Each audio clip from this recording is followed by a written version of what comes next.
A message from the Child Care and Protection Agency, Ministry of Social Protection. You can be a millionaire by only spending $100 on a Daily Million ticket. Simply pick any 5 numbers from 1 to 26, or you can buy a quick pick for your chance to win the Daily Millions. Purchase your tickets daily, Monday through Saturday, to get a chance to win $1 million every day. So, feeling lucky? Then buy a Daily Millions ticket today. Remember, a ticket today could make you rich today.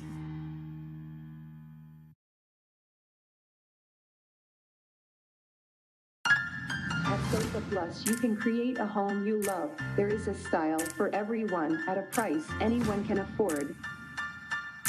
Shop in store at Lot 7 Monrepos and make every day fantastic. We also custom build to your specification. Give us a call on telephone number 6380702. Sofa Plus, we are here because of you.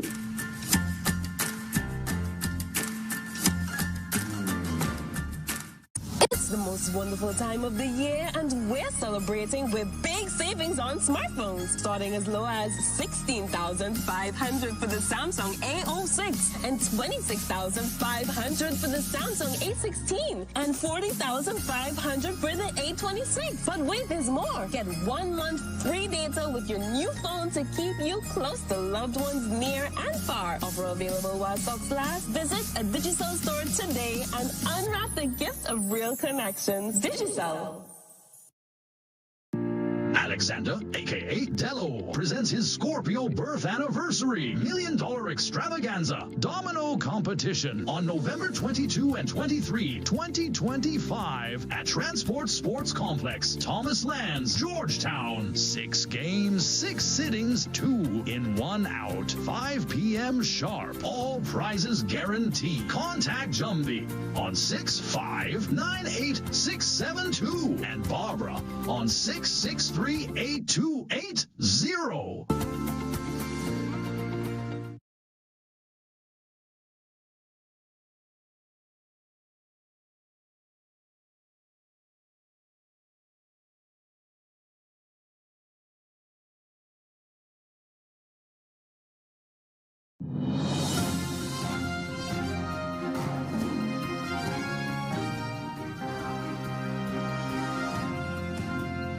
Your top stories this evening, sponsored by Courts, bringing value home. What's the holdup with the 2022 census? Government still unsure when those figures will be released. Why is the opposition so silent on luxury car racket revelations? V-PAC DORWAIN BESS says he's a victim of the scheme. 7. New immersive experiences launched as part of ongoing Tourism Awareness Month activities. And in sport, 20th Diamond Mineral Water International Hockey Festival officially launched. HGP Nightly News begins now.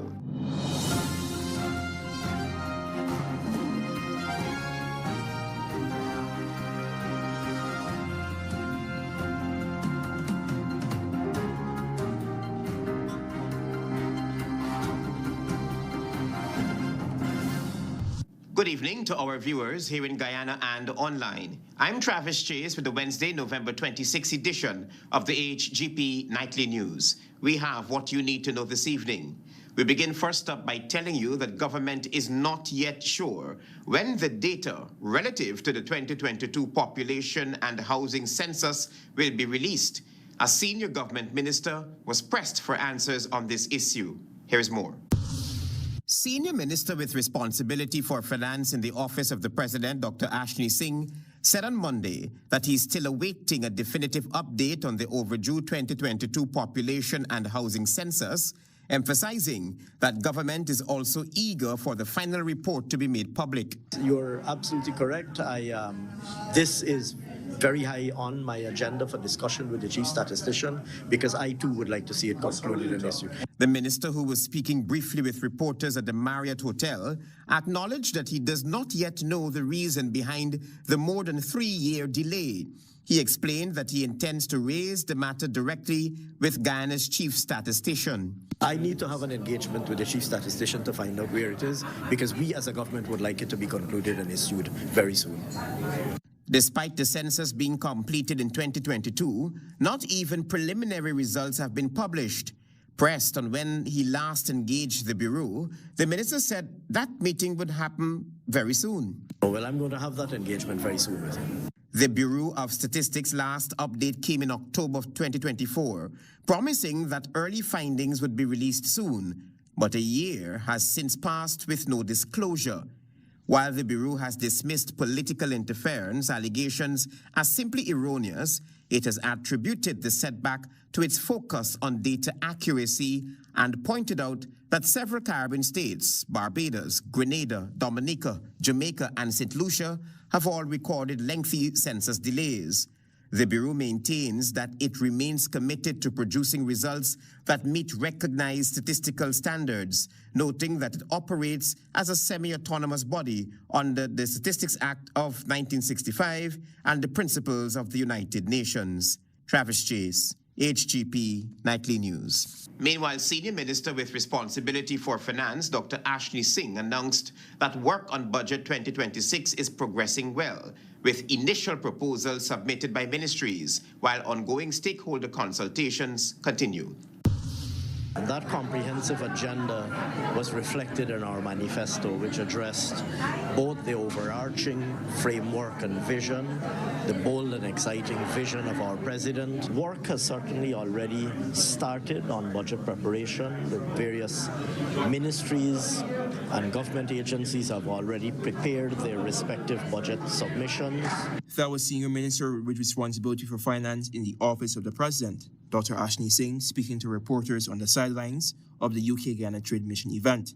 Dr. Singh told reporters that the government continues to take pride in rolling out a predictable policy given the conducive environment. This, he said, is key to guiding national development and sustaining public confidence. The finance minister emphasized that the administration's manifesto, presented before the September 2025 elections, will form the basis for the 2026 national budget. And those budget submissions, as you can imagine, flesh out in greater detail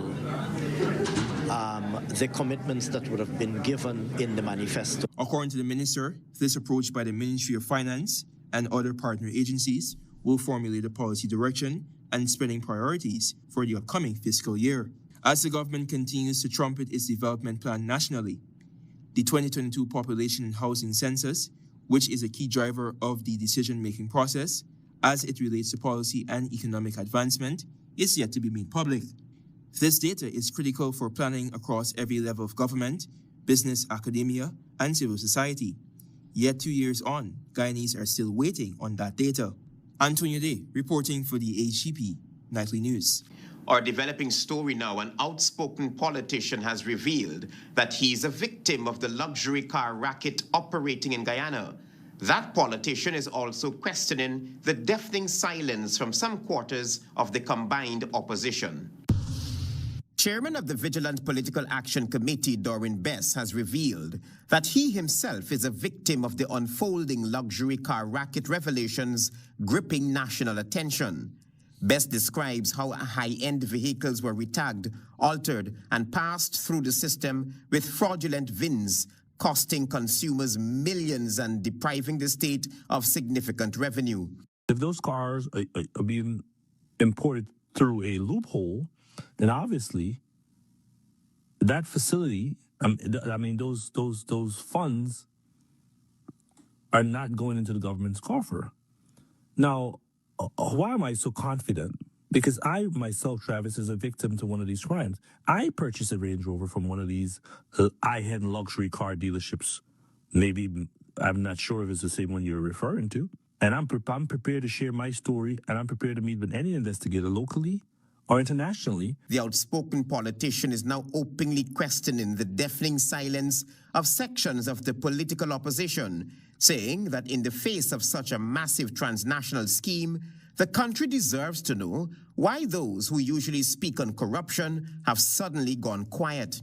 None of the, except for one of the opposition, had anything to say on this. Now, how can you stand against corruption and you're sitting there seeing where billions of dollars could have gone to the school teachers, to the nurses, to the soldiers, to the police, and the entire opposition is completely mute. He suggested that their reluctance to confront the scandal raises serious concerns about whether some may be benefiting directly or indirectly from the very network now under scrutiny. Is it because they too are benefiting from the unlimited duty-free concession as a member of parliament? Because I can point exactly to a dispute that there was between V-PAC and a coalition partner who proudly said, I have never used my duty-free. I have the same car in 2 years. Calling for nothing short of a full-scale, independent investigation, BESS said the recordings and documentary evidence now circulating show a well-organized criminal enterprise that could not have operated without systemic failures and possible political protection. That big vehicle and let's say that's common duty-free, man. Nobody got people that pay the duty for the vehicle at all. Nah, Raj, that vehicle. Because the vehicle of 5,000 they go off. How much? About $30 million duty. Well, people can buy a vehicle for $30 million. No, about leaving out buying the vehicle. $30 million without duty. Duty alone is about $30 million.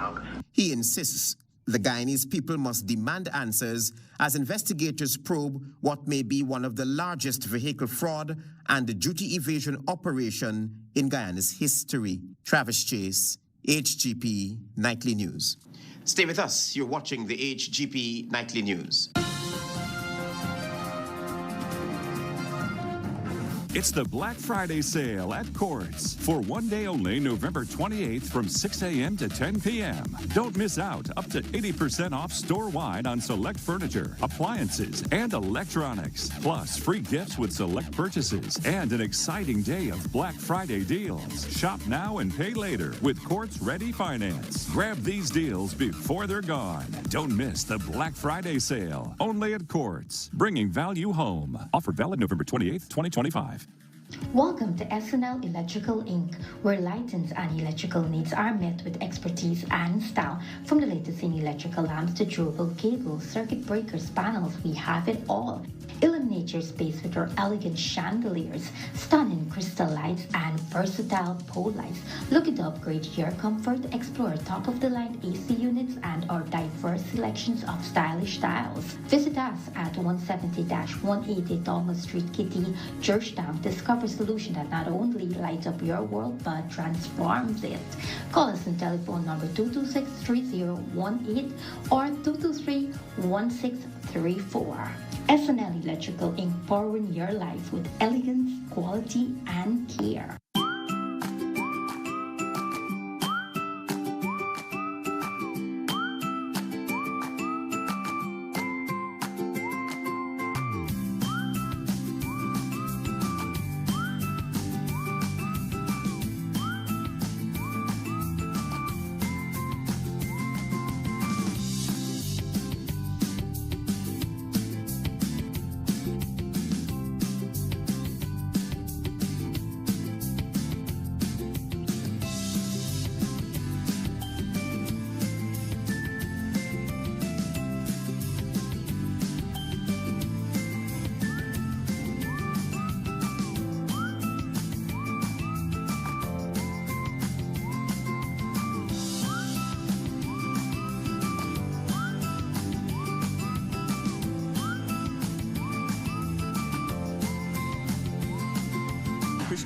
Establishment.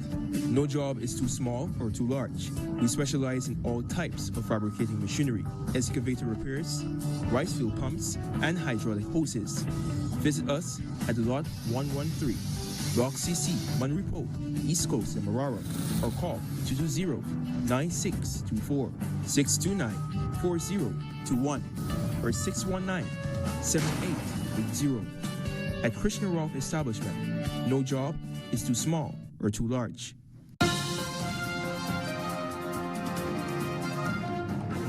Thanks for staying tuned to the HGP Nightly News.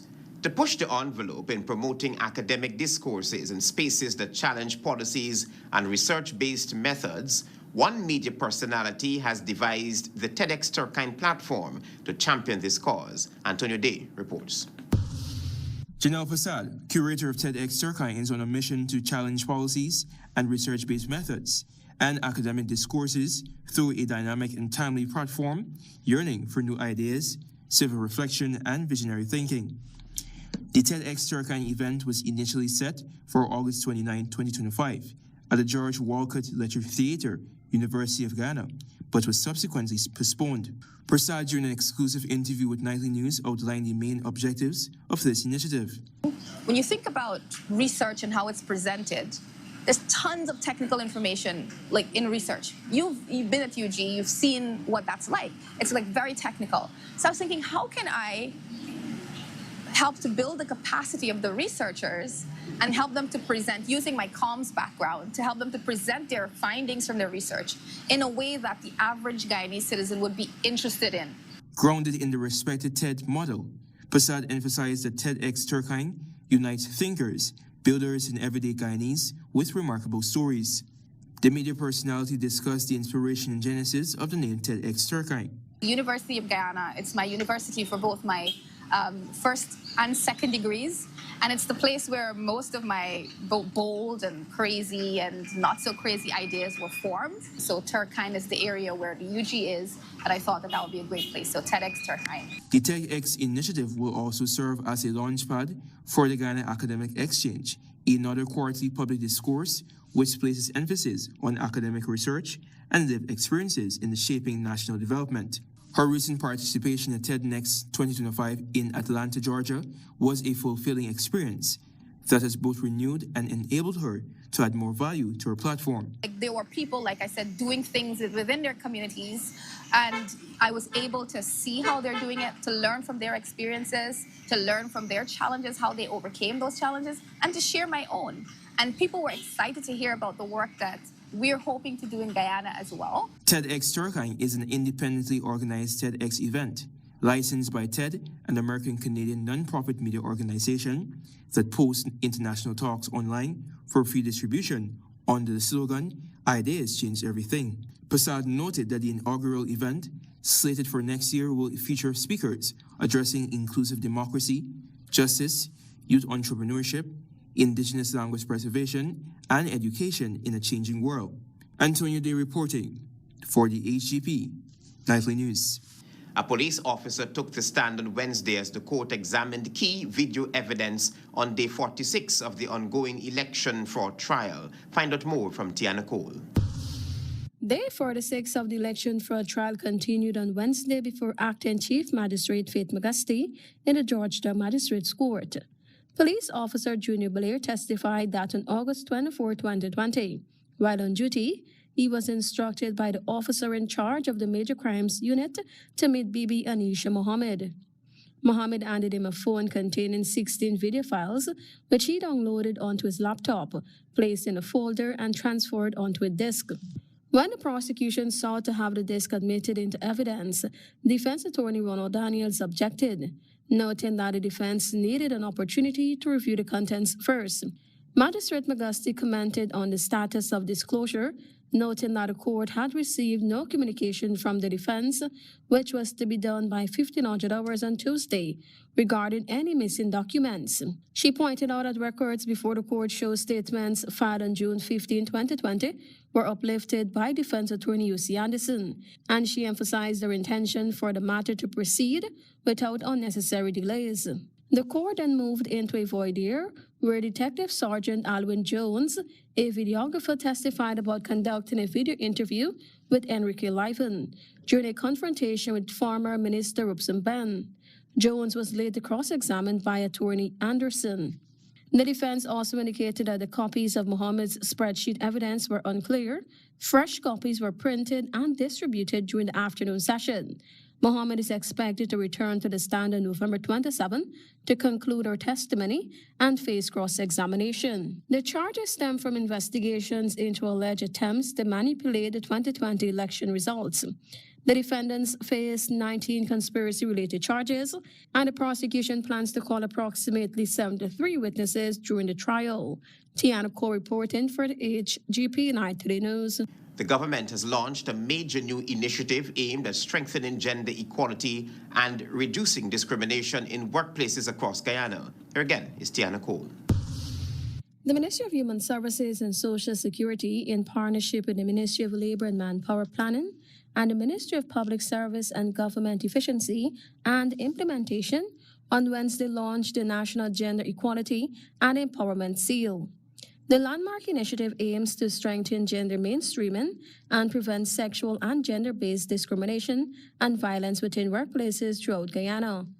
Minister of Human Services and Social Security Dr. Venya Prasad said the country's progress is often measured by the empowerment it offers its people and the strength of its leadership.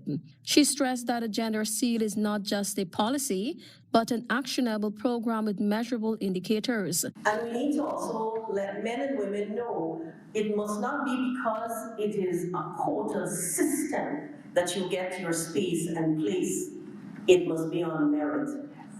Because when one speaks of equality, it also speaks of merit. Meanwhile, Minister of Labor and Manpower Planning Keoma Griffith noted that Ghana is evolving rapidly and emphasized the importance of ensuring workplaces grow at the same time. The challenges are unmistakable. Women still face higher unemployment, discrimination, and increased harassment. Men in low-wage sectors often endure unsafe conditions. Single parents, youth, migrants, and other vulnerable groups continue to struggle quietly. These are workforce concerns. He added that the initiative aligns with the government's 2020 manifesto, which commits to advancing workplace protection and promoting equality and social justice. The Gender Equality and Empowerment Seal offers a national pathway for meaningful change. It strengthens workplace systems, fosters fairness, and ensures that equality becomes an international chapter in Guyana's development story. Also addressing the event, Minister of Public Service and Government Efficiency and Implementation, Zulfikar Ali, said Ghana has made significant progress in women's participation across both the public and private sectors. He said a seal will serve as a reminder that discrimination in any form is unacceptable. We all have to make sure that this seal is known widely and publicly and known for what it represents. We all have a part to play in this. The initiative launched under Minister Prasad's 16 Days of Activism campaign also seeks to raise awareness of gender-based violence and emphasize the need to address it not only within homes, but also across workplaces. Tiana Cole reporting for the HGP Nightly News. Stay with us. You're watching the HGP Nightly News. Planning a cleanup? We can help. Sevon's Waste Management skip bins can be provided for home renovation projects, yard cleanup, or construction project. It's simple. Step 1, give us a call. Step 2, we put down the bin. Step 3, load it up with all of your junk. Step 4, we take it away. That's simple. Bins are also available in various sizes, so there is no job that is too big or too small. Call Sevon's Waste Management today at 218-1455.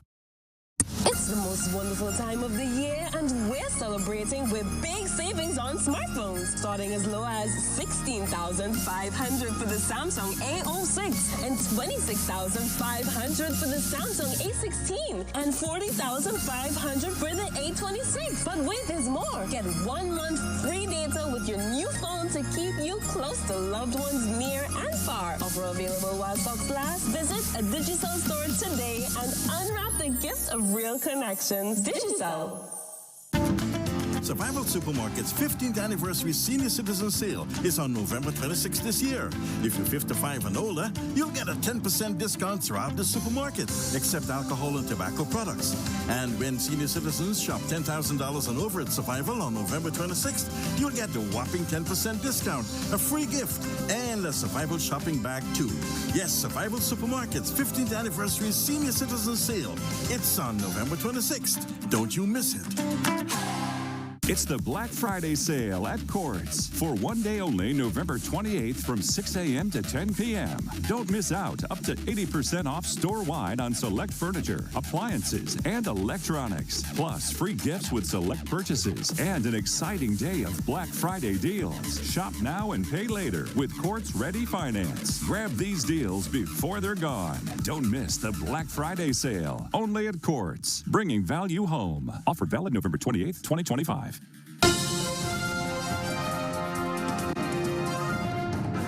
Thanks for staying tuned to the HGP Nightly News. The Ministry of Tourism, Industry and Commerce, in collaboration with the Guyana Tourism Authority, continued its Tourism Awareness Month of activities with the launch of 7 new immersive experiences. Marvin Cato is on this story.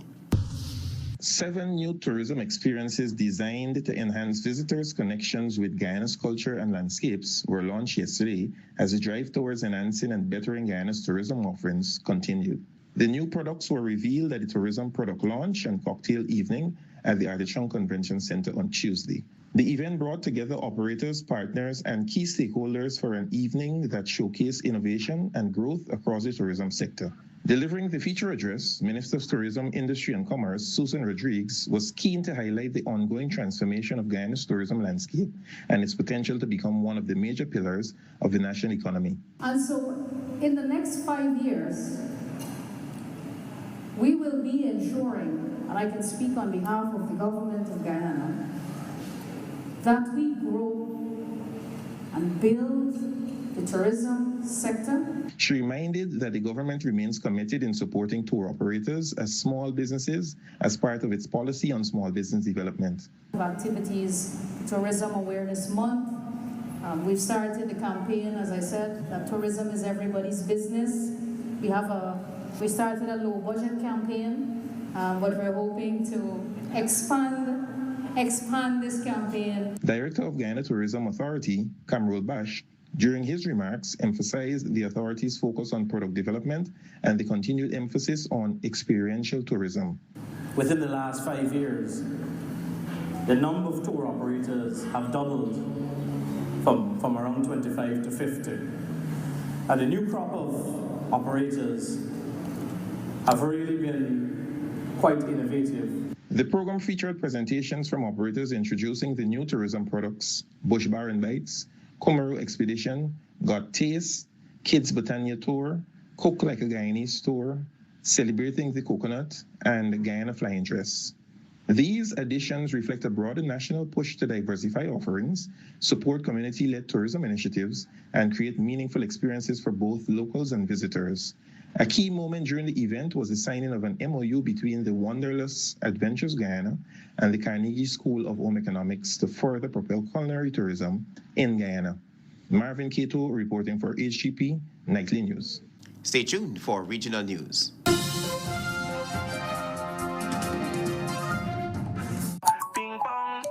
Chocolates, Ping pong, everybody want some. Roasted peanuts is the true #1. Ping pong, you better get a handful. This chocolate is so incredible.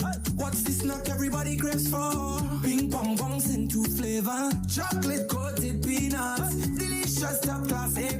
Ping pong, from chocolates, bongs into flavor. This Christmas runs on real connections with Digicel. The cause, the laughter, the joy, and the chance to pick and win big. We're giving away $12 million. Yes, every week, one lucky Digicel customer gets a chance to win up to $2 million. 6 lucky winners in total. Here's how you get in. Top up with $1,000 or more, or pay your fiber or postpaid bill in full. The more you top up, the more chances you get. Stay connected this Christmas for your chance to win big. Digicel. Fruta full of vibes. Say hello to your new favorite sip, Fruta Mango Passion. This tropical combo of mango and passion fruit delivers a bold flavor and wholesome goodness. It's fruity, it's vibrant, and it fits right into your day. Grab your Mango Passion can today and live fruitfully. Fruta.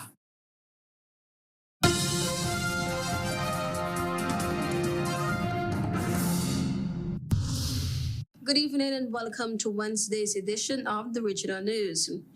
Cuba has accused the U.S. of seeking a violent overthrow of the Venezuelan government, calling the increased presence of U.S. military forces in the region an exaggerated and aggressive threat. The U.S. overthrowing Venezuelan President Nicolas Maduro's government would be extremely dangerous and irresponsible, and would be in violation of international law and United Nations Charter, Cuba's Foreign Minister Bruno Rodriguez said in a statement. Maduro, in power since 2013, has contended that Trump seeks to oust him and that Venezuelan citizens and the military will resist any such attempt. Quote unquote, "We appeal to the people of the United States to stop this madness," Rodriguez said. The U.S. government could cause an incalculable number of deaths and create a scenario of violence and instability in the hemisphere that would be unimaginable.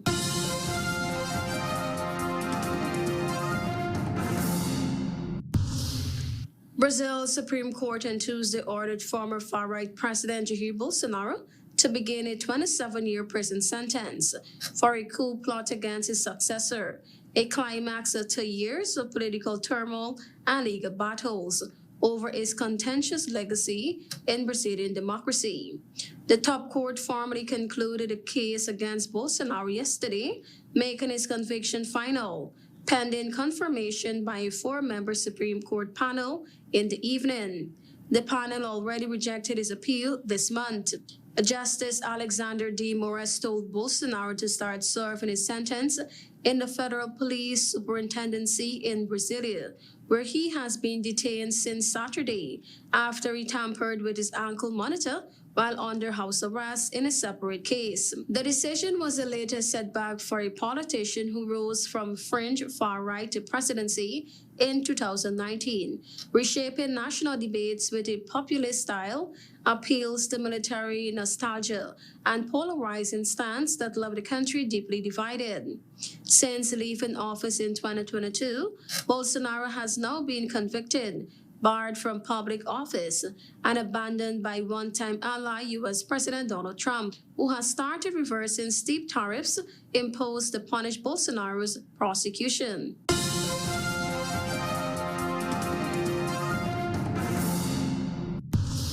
Prime Minister Kamala Persad-Bissessar met Chairman of the Joint Chiefs of Staff, General Dan Kane, at the Diplomatic Center for talks focused on regional security and continued cooperation between Trinidad and Tobago and the United States. According to a statement issued after the meeting, Persad-Bissessar outlined her government's position on matters related to narco-trafficking, human trafficking, and transnational crime. She stated that Trinidad and Tobago remains committed to working with the United States to address these issues in the interest of citizens and the wider region. Persad-Bissessar noted the long-standing ties between both countries and said the relationship has been shaped through ongoing diplomatic engagement. She added that the partnership now plays a role in efforts to protect the region through coordinated security initiatives and information sharing. Thank you for watching. I am Tiana Cole.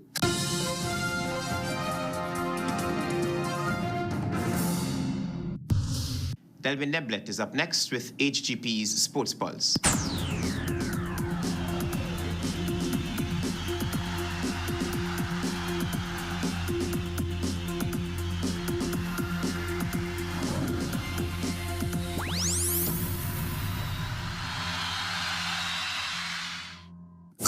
Guyana. I'm Delwin Neblet with your HGP TV Sports Pulse for today, Wednesday, November 26, 2025. We begin tonight with squash. Barbados claimed both senior Caribbean squash titles as singles action concluded at the National Racket Center in Wilford Avenue on Tuesday. Kamal Kamabat secured the men's crown as Megan Best captured the women's title. Kamabat secured his third straight individual title after defeating Bermuda's Micah Franklin, who became the first player in the tournament to win a set against the champion. Megan Best earned her third career title title by overcoming fellow Barbadian and defending champion Margot Pro in a competitive final. Ghana celebrated a podium finish through Ashley Khalil, who defeated compatriot Mary Fangafat to finish third in the women's event. Ghana's best hope of a medal on the men's side, national champion Daniel Ince, finished fourth after suffering back-to-back losses on Tuesday, first to Cumberbatch in the semi-final and then to Bermuda's Taylor Carrick in the third-place playoff. Action commenced today in the team stage of the tournament, where Team Guyana are in hot pursuit of a fifth consecutive CASA title.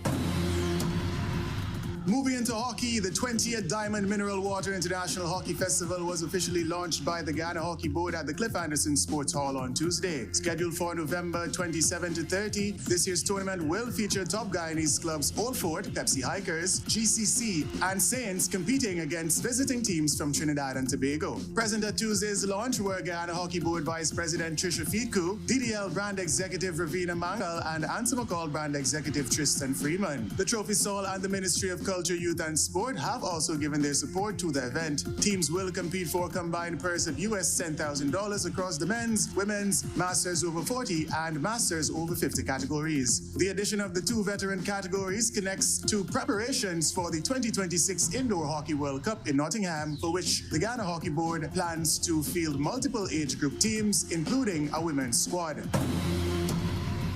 Moving into football, action continued tonight in the Ghana Football Federation Division 1 Women's League 2025, with Ansgrove United taking on the Fruta Conquerors FC at the National Training Center in Providence. After 8 rounds of action, the Ghana Defence Force FC find themselves atop the points table, having maintained an unbeaten record. Closely behind are the Ghana Police Force FC, also unbeaten after 8 fixtures. Teams rounding out the top 5 places in the league include Santos FC, Fruta Conquerors FC, and Western Tigers FC in that order.